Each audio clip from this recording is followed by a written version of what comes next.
everybody. Welcome to our new TV lesson designed for the 4th form students. Today we are going to deal with a new topic, which is life concern.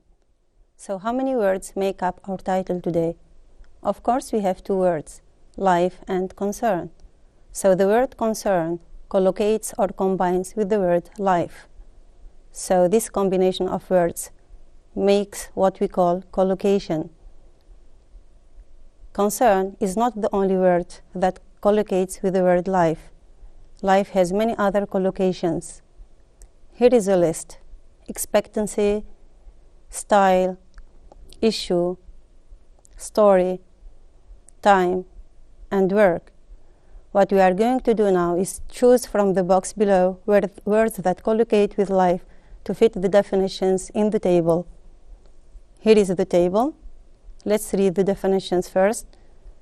Biography, way of life of an individual or group, duration of somebody's life or something's existence, activity or profession that occupies one's whole life, number of years that a person is likely to live, concern, worry, matter, topic or problem.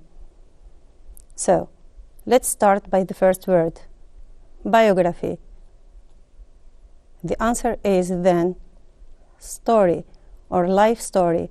When we talk about a life story of someone, we give details about his date of birth, place of birth, education, family background, achievements, etc.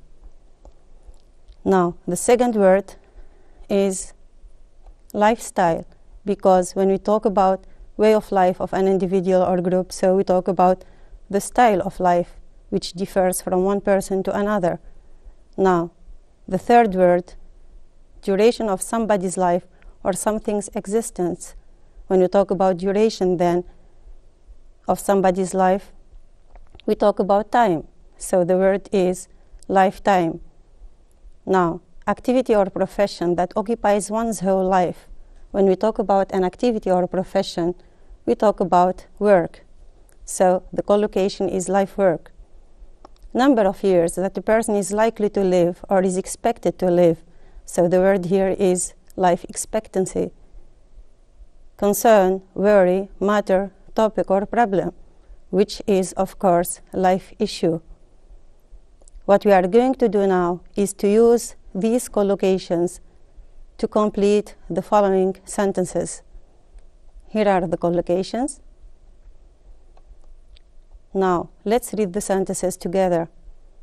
Nowadays, blank has increased thanks to medical progress.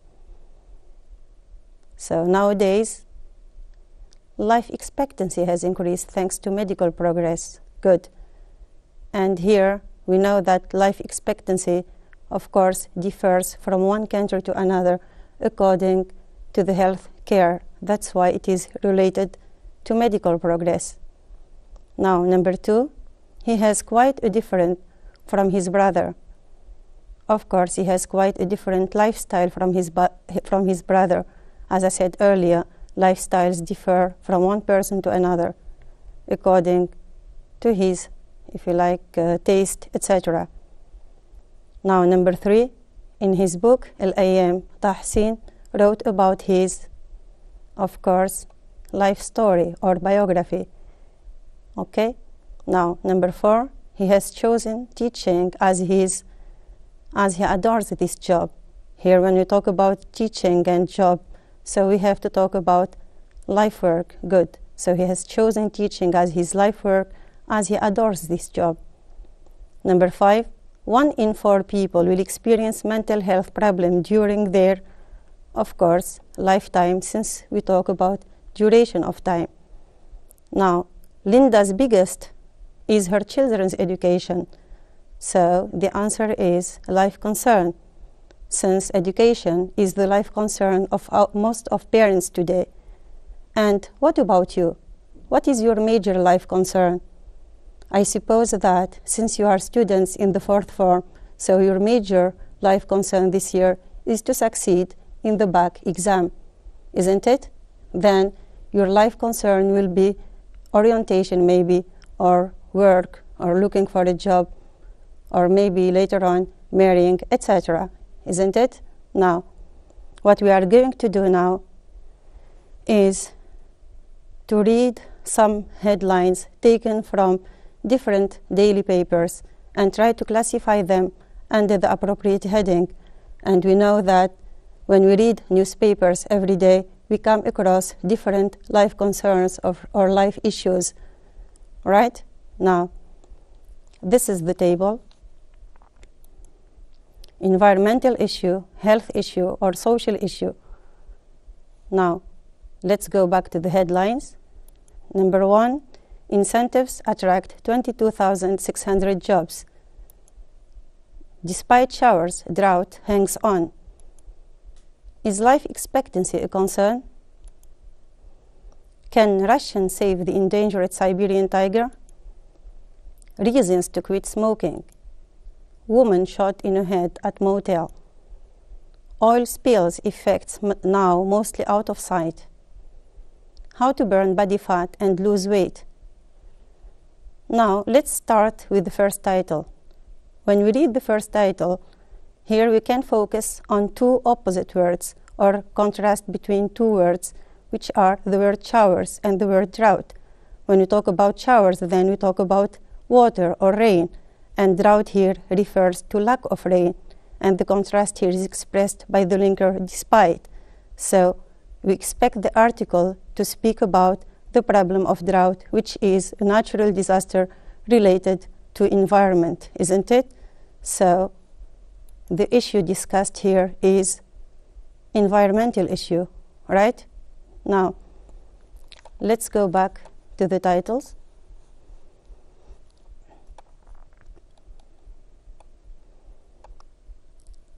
Number 2, incentives attract 22,600 jobs.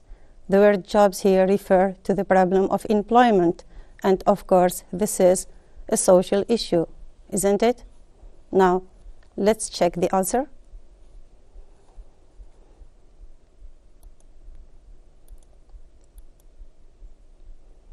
Yes, it's a social issue then. Okay? Now, let's go back to the titles again. Is life expectancy a concern? So when we talk about life expectancy, we talk about the duration or the number of years a person can stay alive.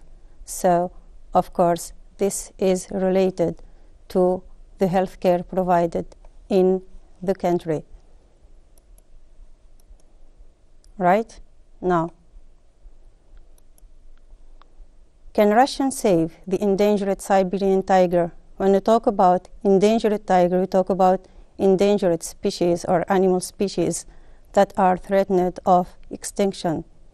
So, when we talk about extinction of animals, we talk about what environmentalists can do for these animals in order to save them.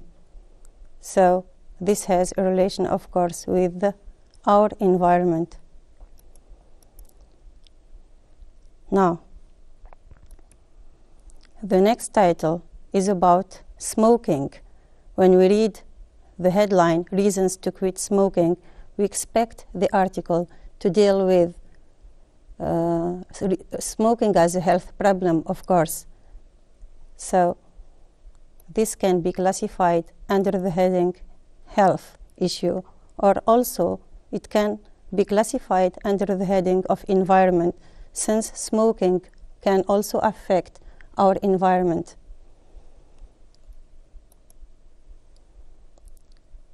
Now, when we read the headline, How to Burn Body Fat and Lose Weight, we expect the article to deal with how to keep fit and healthy, which is, of course, a health issue.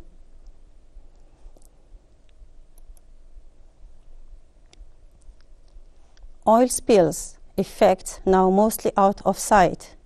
Spilling oil in the oceans is a big problem nowadays, and this problem becomes more dangerous when it remains uncontrolled.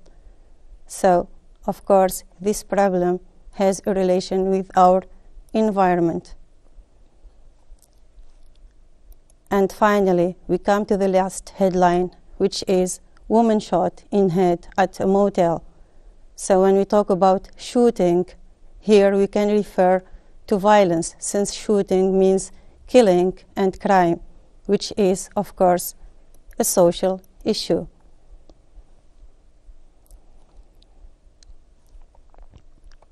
What we are going to do now is to move to the next step, which is reading a text focusing on just one issue. But before we read the text, let's examine the topic sentence of this text.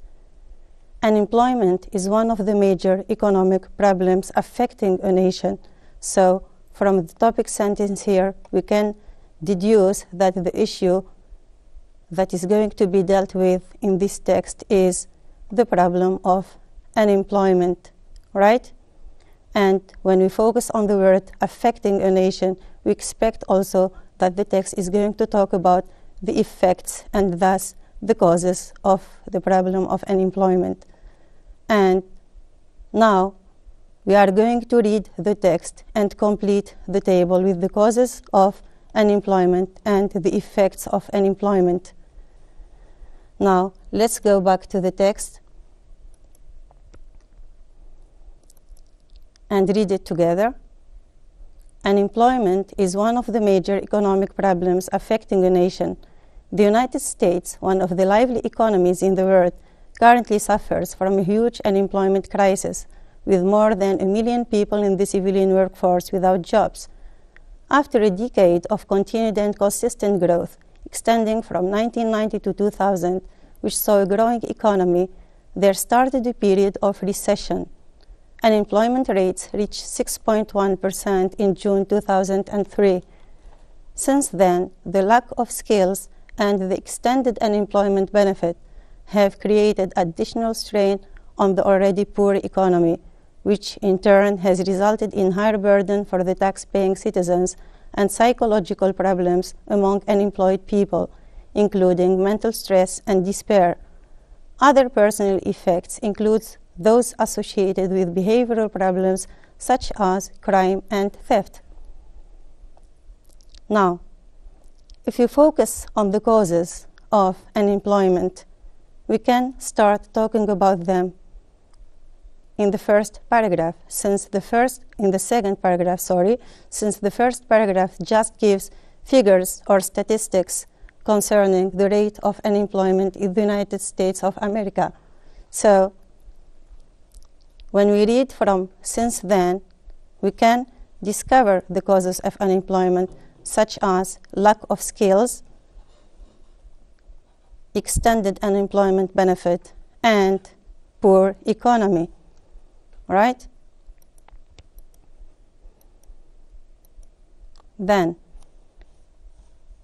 if we check the effects of unemployment in the text, we can see the keyword here has resulted in, and we can understand that now we are going to talk about the results or the effects of unemployment, which of course are the higher burden for the tax-paying citizens, then mental stress and despair that are classified as psychological problems, and last, crime and theft, which are classified as behavioral problems.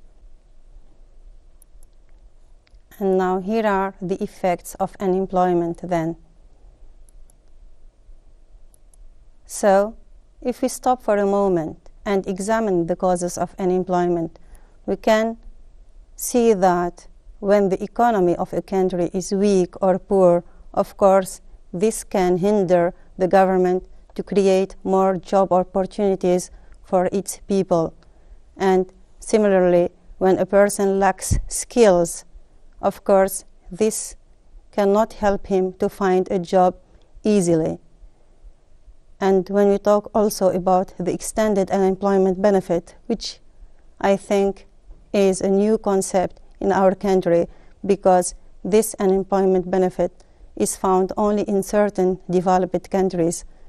And what we mean here by unemployment benefit is an amount of money given by the government to unemployed people to help them survive But this unemployment benefit, unfortunately, has some advantages and drawbacks, since it can help people to get away from crime and theft, but in the same time it has resulted in higher burden for the tax-paying citizens, since these unemployment benefits are taken from the wages of those who are employed.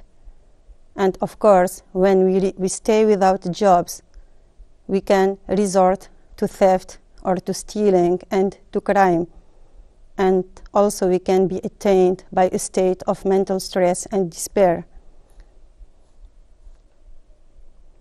Now let's move to the next step. What we are going to do now is to focus on the highlighted words and say what their tense or form are. Then we are going to say why they are used in such a tense or in such a form. And before we start analyzing these words, I'd like to stop at the word tense and form. So when we talk about form here, we mean adjective, verbs, nouns, comparative, superlative, etc. And when we talk about tense, of course, we mean present simple, past simple, present perfect, present continuous, etc. Now, let's start with the first word. The word suffers here is used in the present simple, of course. And here we have an indication which is the S of the third person singular. So why did we use it in the present simple? Here when we talk about the economic status of the United States, of course, we talk about a fact or a general truth that the United States suffers from. So that's why here we have used the present simple. So suffers is a verb, it's in the simple present and expresses a fact or a general truth.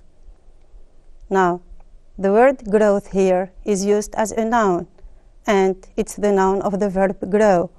So why did we use the noun form here? If we look at the words preceding the noun growth here, we can find the use of the preposition of and the adjectives continued and consistent. So growth here is used after the preposition of, and it is preceded by adjectives to describe it. So growth here is a noun from the verb grow, and it is used after the preposition of. Now, if we go to the word saw, here we can deduce that saw is the simple past of the verb see, as it is an irregular verb. So the word see here is used in the past since it refers to a definite period of time in the past extending from 1990 to 2000. So saw here is used in the past, and it indicates a definite or an action that happened in a definite time in the past. Now, if you look at the word growing, growing here is used as an adjective, of course, and it comes before the noun economy to describe it. So growing is the adjective from the word grow, and it is used before the noun to describe it. Now, let's move to the next word. Recession here is used as a noun, and it's the noun of to recede, which means to move back. Okay? And of course, it is used as a noun because it comes after the preposition of, as in the previous example. So here, recession is a noun, the verb is to recede, and it is used after the preposition of. Now the word reached here is a verb which is used in the simple past, and of course it's a regular verb since it ends with ed, and it is used in the past because it has a relation with a definite period of time, which is June 2003. So reached here is a verb used in the past to express an action that happened or a state that happened in a certain or definite period of time in the past. Now the word have created is used in the present perfect, and we know that we obtain the present perfect by adding a verb in the past participle form to the auxiliary have.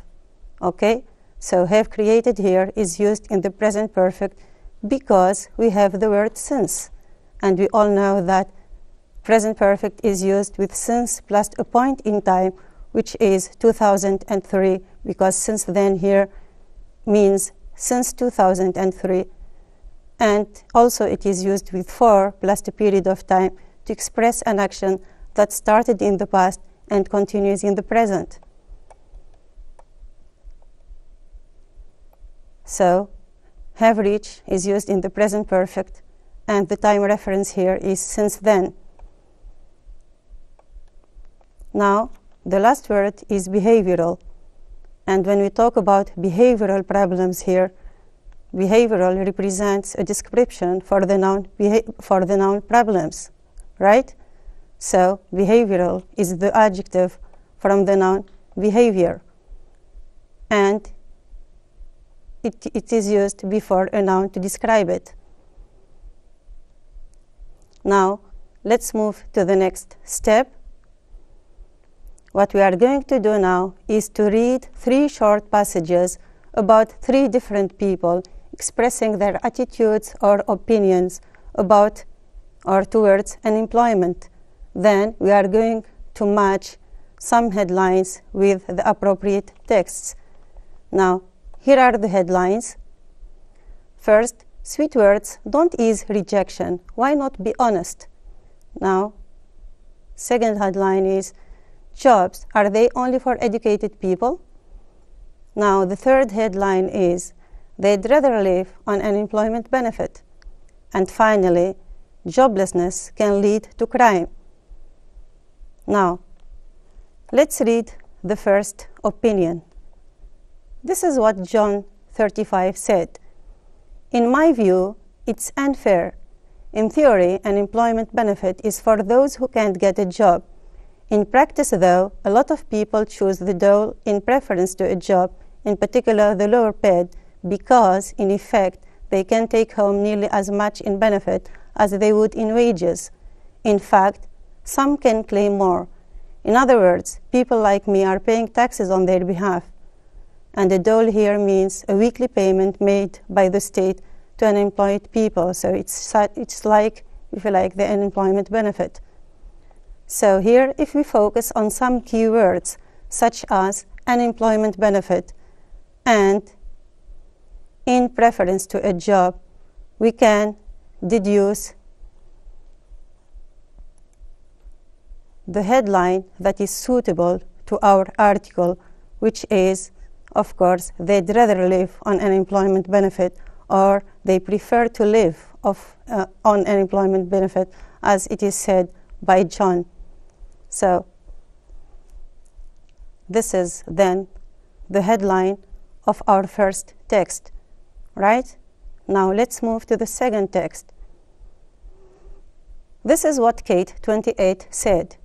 In the main, it's the uneducated who are losing their jobs, often at short notice, too short in my opinion. And at the same time, new jobs are being created, which in the long run will only be done by highly qualified and super intelligent people.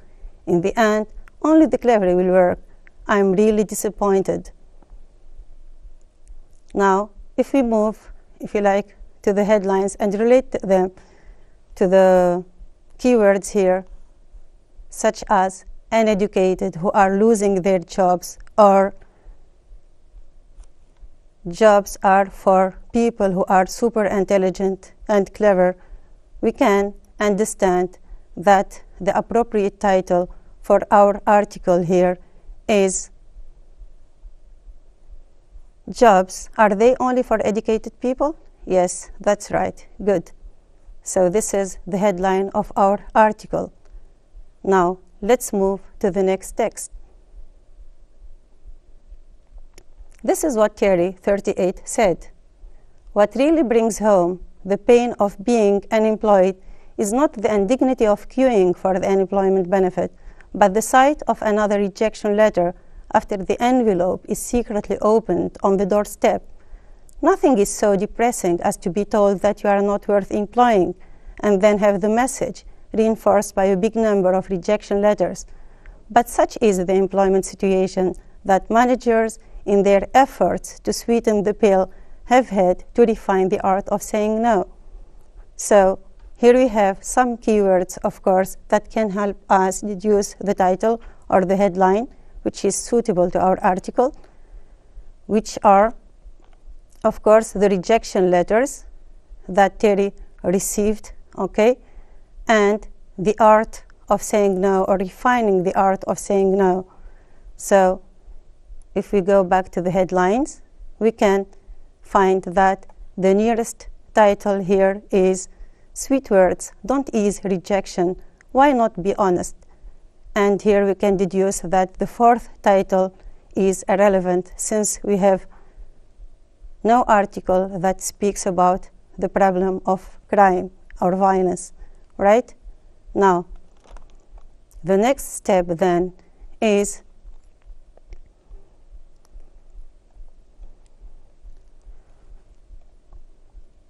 to read the text again and complete the following table, in which we talk about the feeling and the cause of each of the persons here. Now, let's start with John. John here feels angry and dissatisfied. Why? Let's go back to the text. This is what John said then, okay? And we read it earlier. So, what is John complaining about here?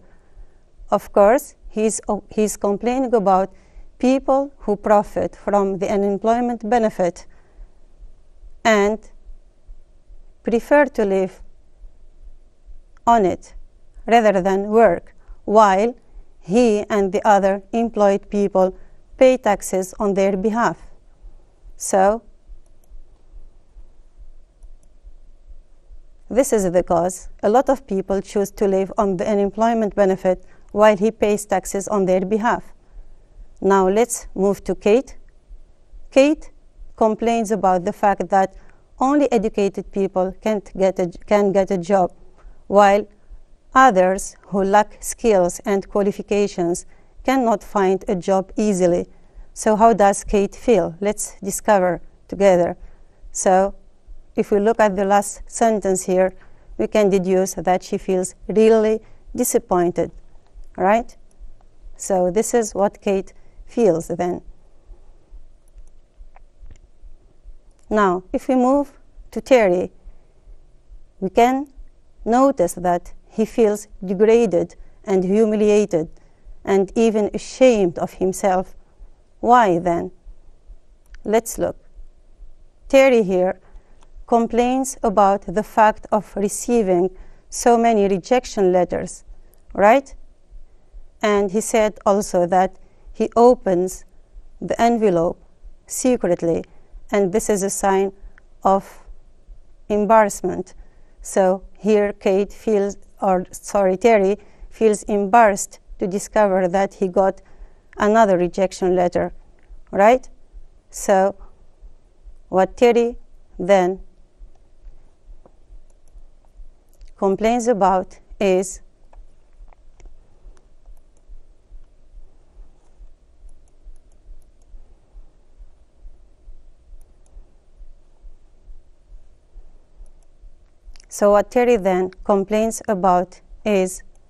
that he sees another rejection letter, right? Now,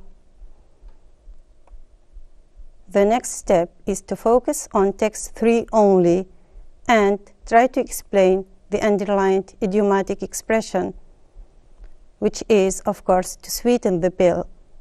And when we talk about an idiomatic expression, we talk about an expression, of course, that cannot be explained by individual words or that can be explained better by its figurative meaning. So,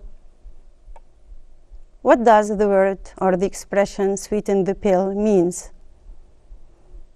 Does it mean accept his letter of application, or make the pills taste sweet, or make something unpleasant seem less pleasant? When we talk about accepting letters of application, of course, we talk about a false idea, since here we are not talking about accepting his letter of application, but the opposite, rejecting his letter of application. And when we talk about making the pills taste sweet, we said that idiomatic expression cannot be understood by individual words. So here the word pill doesn't mean medicines, etc., but it has another meaning. So the right answer, of course, is to make something unpleasant seem less unpleasant, okay?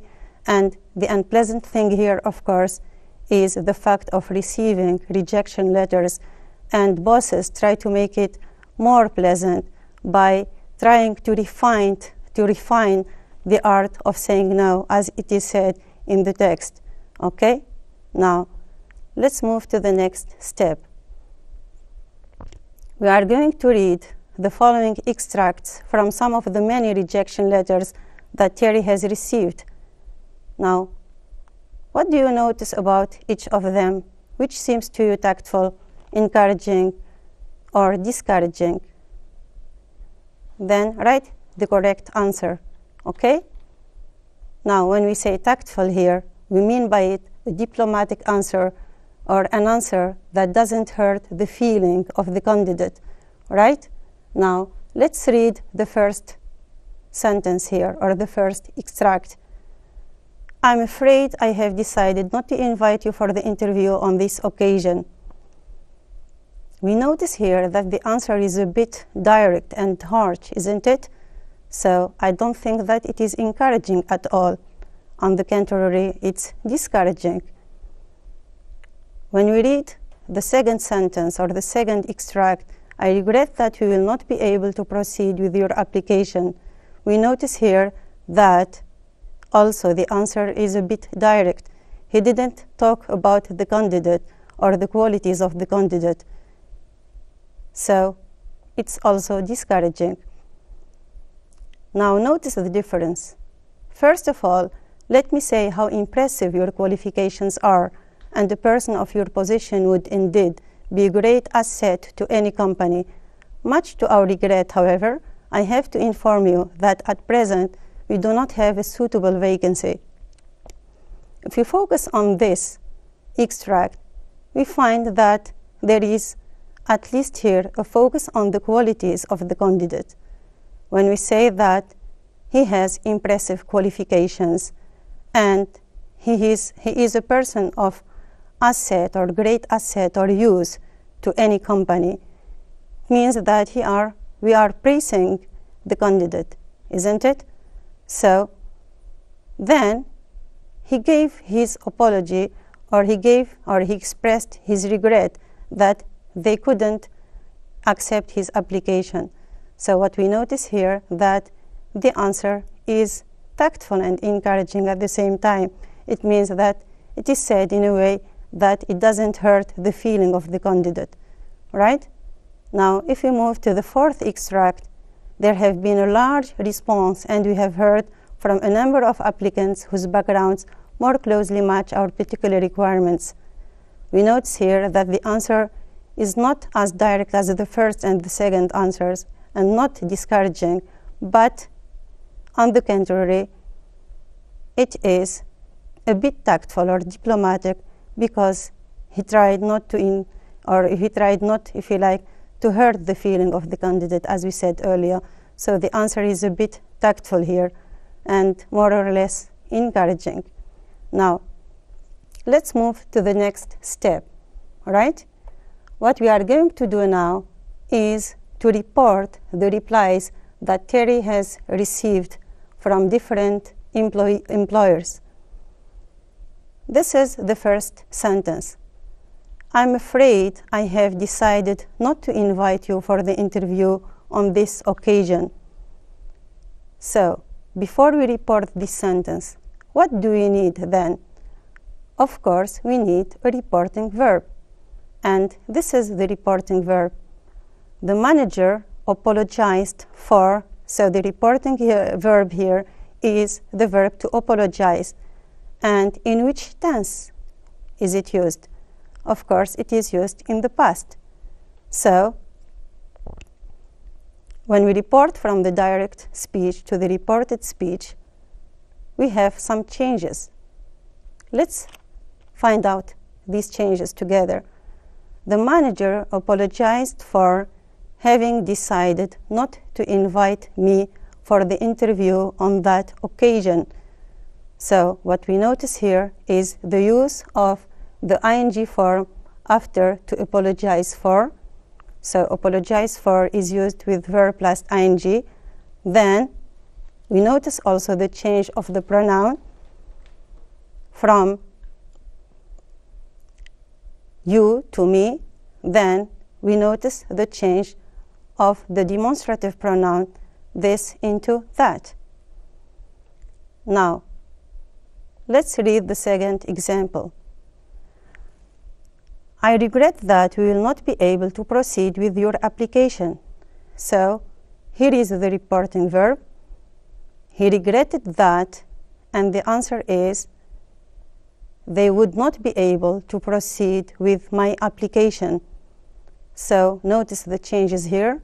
Will, which has an indication of the future, changes into would. Then, your has changes into my. Right? Now, let's move to the next example. There have been a large response, and we have heard from a number of applicants whose backgrounds more closely match our particular requirements. So we are going to start with the boss said that, and said is another reporting verb, of course, which is used in the past. That's why we are going to have some changes. Now let's check these changes. The boss said that there had been a large response and they had heard from a number of applicants whose backgrounds more closely matched their particular requirements. Now, what changes do we have here? We notice that have been has become had been. So the present perfect has changed into the past perfect. And also have heard has become had heard. Then we notice the next change from match, which is used in the present, to matched, which is used in the past. So what we notice here that when we report a sentence from the direct speech to the reported speech, we need, as you said earlier, a reporting verb, which can be, for example, say, or report, or announce, or tell, etc. And when this verb is used in the past, we have many changes that occurs, such as time changes, for example. Let's take present simple, as we said earlier, changes into the simple past, and the present perfect changes into the past perfect, and then also the present continuous changes into the past continuous. So each tense used in the present should be used in the past. Also, we have other changes